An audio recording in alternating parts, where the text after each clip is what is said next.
bisa mendapatkan dua hal nih Mas Heri. Satu, bukti pemindah bukuan apabila permohonan wajib pajak disetujui. Oh iya, kalau disetujui berarti dapat bukti pemindah bukuan. Nah, apabila wajib pajak permohonan wajib pajak tidak disetujui akan mendapatkan surat penolakan.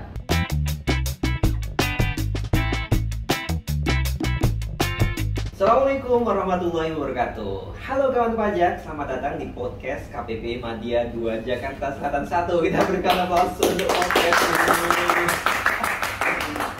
Ini aduh senang banget ya. Karena ini take-nya sore-sore teman-teman. Kita senang banget ini kita take untuk podcast di awal-awal ini sebagai salah satu wujud komunikasi kami kepada teman-teman kawan pajak di seluruh Indonesia. Semoga apa-apa yang akan kita sampaikan nanti bermanfaat, juga kita bisa istiqomah untuk membuat episode-episode selanjutnya. Nah, di podcast KPP Madya 2 Jakarta Selatan 1 ini kita akan ngobrol ketentuan perpajakan secara santai, tentunya dengan tim penyuluh dari KPP Madya 2 Jakarta Selatan 1. Yeay! Dan ini sudah hadir di depan saya adalah Bang Rahmat. Ya, Mas Heri. Salah seorang penyuluh KPP Madya 2 Jakarta Selatan 1. Betul ya? Betul. Dan saya sendiri belum kenalan. Saya sendiri Heri, teman-teman. Saya juga penyuluh di KPP Madya 2 Jakarta Selatan 1. Nah, Bang Rahmat, mungkin kita kenalan dulu kepada kawan pajak semuanya. Ini kan kita tadi bilang penyuluh. Ini penyuluh ini sebenarnya di KPP ini tugasnya apa? Baik Mas Heri. Jadi sobat pajak, rekan pajak ya, teman pajak ya. Oke, kita sobat pajak, teman pajak, rekan pajak, kawan pajak aja. Kawan pajak. Oke, baiklah, kawan pajak. Baik. Kita sepakat ini, kawan pajak. Jadi sejak Mei 2021 ya di Direktorat Jenderal Pajak itu ada suatu jabatan baru Mas Heri dan teman pajak semuanya. Jabatannya adalah fungsional penyuluh pajak. Nah, fungsional penyuluh pajak ini bertugas untuk memproses semua permohonan administrasi perpajakan dari wajib pajak, Mas Heri. Bisa PBK, ada pengajuan SKB atau yang lainnya. Kemudian yang kedua adalah melayani konsultasi. Baik melalui tatap muka maupun melalui WA. Ya, kemudian juga melakukan pemberian edukasi perpajakan, Mas Heri. Baik. Jadi edukasi perpajakan ya, termasuk sekarang ini edukasi perpajakan. Termasuk ini salah satunya. Nah, teman-teman pajak, teman pajak, saya jadi ikut-ikut teman-teman pajak ya. Kawan pajak semuanya, di episode ini kita akan membicarakan, kita akan membahas mengenai ketentuan permohonan pemindah bukuan. Nah, nanti kita akan membahas apa itu pemindah bukuan, bagaimana cara mengajukan pemindah bukuan, dan juga hal-hal yang perlu diperhatikan ketika kawan pajak semua akan mengajukan permohonan pemindah bukuan. Begitu ya Bang Rahmat ya? Kita mungkin bisa memulai dari pertanyaan, apa sih pengertian dari pemindah bukuan? Apa sih yang dimaksud dengan pemindah bukuan ini, Bang? Pemindah bukuan. Jadi untuk pemindah bukuan sendiri, kalau kita artikan secara ini ya, lebih enaknya, proses pemindah bukuan yaitu memindahkan penerimaan pajak yang telah disetor oleh wajib pajak yang salah karena ada kesalahan ke jenis pajak untuk jenis pajak lainnya yang benar. Jadi pemindah bukuan, memindahkan dari pembayaran yang salah ke pembayaran yang seharusnya. Berarti ini bisa dibilang pemindah bukuan ini karena ada kesalahan penyetoran tadi ya? Benar, Mas. Dan bisa dibilang ini pemindah bukuan adalah solusi apabila kawan pajak, wajib pajak melakukan kesalahan penyetoran atau pembayaran pajaknya. Nah, jangan risau teman-teman yang melakukan kesalahan pembayaran pajak, mungkin lagi salah klik ya, salah ataupun kode setornya salah kan, pasal 23 104 jadi 100 gitu ya, seperti itu. Solusinya adalah pemindah bukuan. Salah satunya kawan pajak. Nah, maka dari itu ayo ikuti terus tayangan ini ya sampai akhir nanti. Nah, selanjutnya permohonan pemindah bukuan ini bisa diajukan kemana? Permohonan pemindah bukuan diajukan oleh wajib pajak penyetor ya. Yang melakukan permohonan adalah wajib pajak penyetor. Ke KPP di mana pembayaran pajak tersebut diadministrasikan, Mas Heri. KPP tempat pembayaran diadministrasikan. Oke, ini hal yang terdengar baru ya, KPP tempat pembayaran diadministrasikan. Kalau misalkan saya terdaftar, gimana? Maksudnya gini, saya mungkin kawan pajak masih bingung gimana mengetahui tempat pembayaran diadministrasikan. Gimana caranya? Mengidentifikasinya? Ya, identifikasi seperti pertama, kalau mau identifikasi sendiri bisa. Jadi gini, wajib pajak terdaftar di Madya 2 Jakarta Selatan 1. Kemudian melakukan pembayaran PPh, kita bilang PPN ya, PPN dalam negeri 2014, 2011, 100. Salah klik masanya, seharusnya Januari 2022, diklik Januari 2021. Salah tahun pajak, kemudian dilakukan penyetoran. Nah, berarti penyetoran tersebut berada di KPP administrasi di Madya 2 Jakarta Selatan 1 kan Mas Heri. Jadi dalam hal WP tersebut terdaftar di Madya 2 Jakarta Selatan 1, normalnya pembayarannya pasti diadministrasikan di KPP Madya 2 Jakarta Selatan 1. Nah, kasus yang berbeda adalah ketika wajib pajak melakukan pembayaran PPN JLN. Nah, PPN JLN itu kodenya adalah NPWP 9 digitnya 0. 000. Kemudian 3 digit berikutnya adalah kode KPP di mana wajib pajak terdaftar. 3 digitnya adalah 00. Ya. Jadi dengan berlakunya aturan NPWP tidak berubah ketika wajib pajak pindah KPP, maka banyak itu wajib pajak menyangka NPWP-nya misalnya sebelumnya di Tebet 015. Kemudian ketika pindah ke Madya 2 Jakarta Selatan 1, dia tetap menyetor pakai 015. Nah, berarti padahal seharusnya dia pakai 069 Mas Heri. Karena kantor KPP Madya 2 terdaftarnya, dia terdaftar di Madya 2 Jakarta. Kode KPP Madya Jaksel 1 069. Jadi harus dipindah bukukan itu di mana? Di 015, bukan di tempat dia terdaftar. Ya, seperti itu Mas Heri. Baik, mengerti ya. Jadi pada intinya kawan pajak untuk permohonan pemindahan ini harus diajukan ke KPP tempat pembayaran diadministrasikan. Nah, selanjutnya kalau misalnya wajib pajak salah menyampaikan gitu loh, via pos gitu, salah kantor. Jadi gimana? Kalau salah kantor sebenarnya ada dua Mas Heri ya. Jadi bisa diproses oleh KPP yang menerima untuk diteruskan ke KPP yang seharusnya, atau kalau sudah terlanjur misalnya di disposisi ke penyuluh itu biasanya ditolak untuk diberitahukan kepada wajib pajak agar menyampaikan pemberitahuan ke KPP yang seharusnya. Begitu ya. Jadi jangan, daripada salah seperti itu mendingan diidentifikasi dulu ya. Iya, jadi sebelum mengajukan bisa ditanyakan terlebih dahulu. Bisa tanya juga. Bisa lewat chat dulu. Saya ada pembayaran ini PPN JLN, ini tetap harus mengajukan kemana?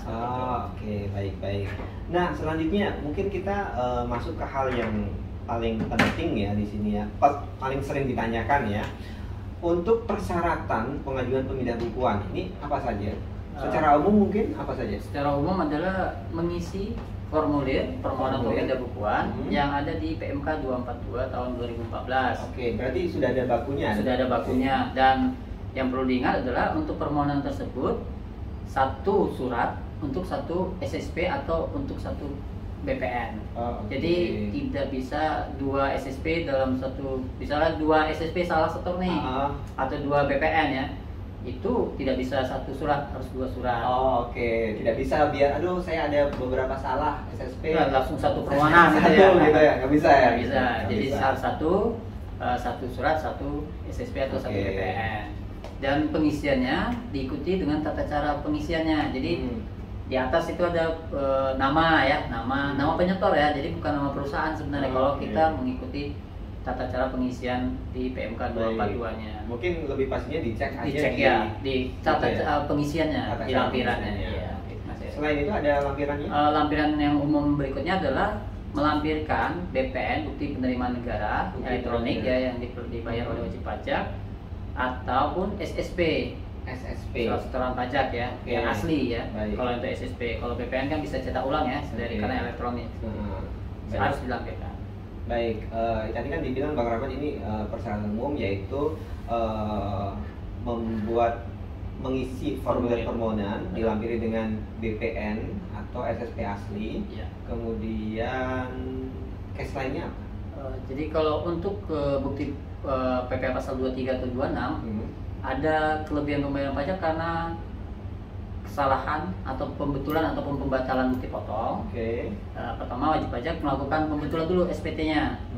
Kan membetulkan bukti potongnya dibetulkan atau dibatalkan, kemudian dibetulkan SPT-nya, kemudian memberikan permohonan, bukti potongnya ditampilkan ya, bukti potong yang dibatalkan sama yang di awalnya, kemudian juga surat pernyataan dari yang dipotong, Mas Heri. Berarti ini syarat tambahan ya? Ya, syarat tambahan terkait dengan yang pasal 23 atau 26 bukti potong ya, di bukti potong ada tambahan terkait dengan surat pernyataan dari yang dipotong bahwa yang dipotong sudah menerima pengembalian dari si yang memotong. Baik. Nah, kemudian juga menyatakan di dalam suratnya tersebut, surat pernyataannya, bahwa si yang dipotong tidak akan meminta pengembalian atas pajak yang seharusnya tidak terutang tadi ke KPP di mana si yang dipotong terdaftar. Baik. Jadi mungkin itu karena ketika bukti potong itu dibuat, itu kan menjadi hak yang dipotong. Jadi, dan dengan pernyataan itu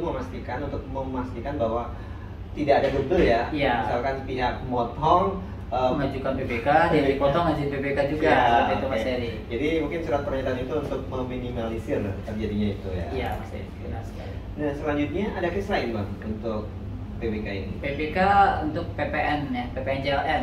Untuk PPN JLN, tambahan dokumen adalah dokumen pendukung yang berisikan ada nama si penyerah, nama wajib pajak yang melakukan penyerahan BKP ataupun jasa. Kemudian ada tertera di situ jenis barang ataupun jenis jasanya, kepada siapa diserahkan. Ya, biasanya di dalam invoice sudah ada, Mas Heri. Berarti lebih gampangnya invoice ya? Atau dokumen lain ya. Jadi kadang-kadang ada WP yang bukan invoice tapi ada dokumen lain. Jadi yang sejenis. Yang penting ada 3 hal tadi. Ada nama si penyerah, yang menyerahkan barang atau jasa, yang menerima barang atau jasa, dan jenisnya. Baik. Selain itu mungkin ada case lain? Terkait dengan kesalahan penyetoran oleh misalnya bendaharawan atau orang lain yang NPWP-nya salah nih, Mas Heri. Jadi harusnya kita menginput NPWP A, tapi kita menginput NPWP B. Itu kita minta surat pernyataan dari si yang ada di dalam SSP, yang si B tadi. Jadi harus minta surat pernyataan bahwa memang pembayaran itu bukan untuk pembayaran dia, dan dia bersedia untuk dipindah bukukan. Baik. Jadi begitu ya teman-teman untuk permohonan pemindah bukuan, syarat-syaratnya seperti itu, dan juga ada kelengkapan tambahan untuk case-case yang tadi disebutkan Bang Rahmat. Nah, selanjutnya ini permohonan pemindah bukuan, jangka waktu penyelesaiannya berapa lama? Sesuai ketentuan maksimal ya Mas Heri ya, 30 hari kalender. 30 hari kalender ya? Bukan 30 hari kerja, Mas Heri. Jadi baik. Nah, kalau misalkan wajib pajak menginginkan lebih cepat, itu ada kemungkinan nggak lebih cepat gitu? Bisa sih Mas Heri ya, tergantung dari lot pekerjaan si penyuluh tadi ya, dari yang petugasnya ya. Kan kita ada pekerjaan-pekerjaan yang harus, ada yang jatuh temponya cepat, ada yang lama, jadi ya kalau istilah di akuntansi itu FIFO, first in first out. Baik. Jadi tetap diusahakan secepatnya. Kita tetap memberikan pelayanan ya Mas Heri. Kita usahakan untuk sebelum 30 hari itu sudah selesai semua lah. Dan yang pasti semua jenis pelayanan gratis ya, tidak dipungut biaya. Nah, selanjutnya hasil dari permohonan pemindah bukuan ini berupa apa ini? Wajib pajak bisa mendapatkan 2 hal nih Mas Heri.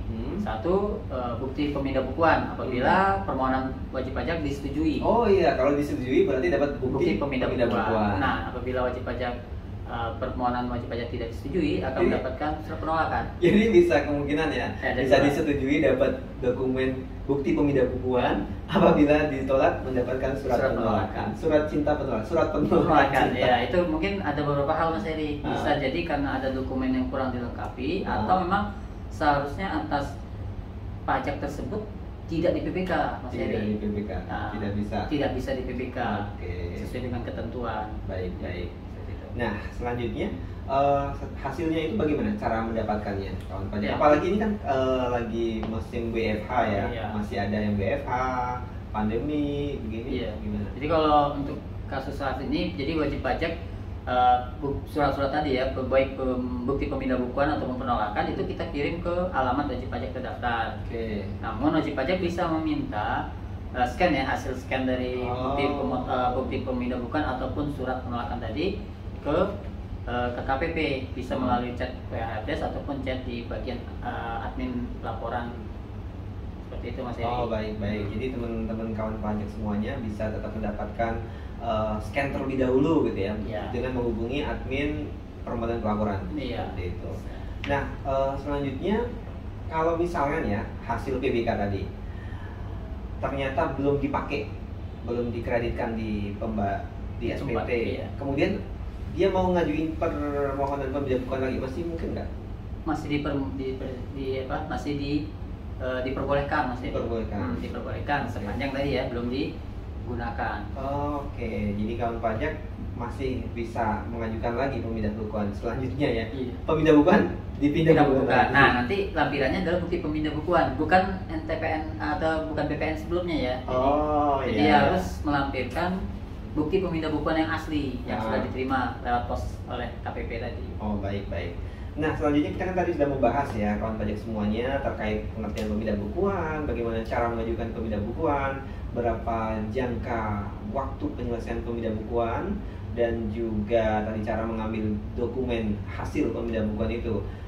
Kira-kira kalau wajib pajak ingin membaca aturan terkait pemindah bukuan secara utuh ini ada di mana? Ya, di PMK 242 tahun 2014. PMK 242 tahun 2014 ya. Bisa dicek kawan pajak semua di PMK 242 tahun 2014 untuk membaca aturan terkait pemindah bukuan secara lebih detail.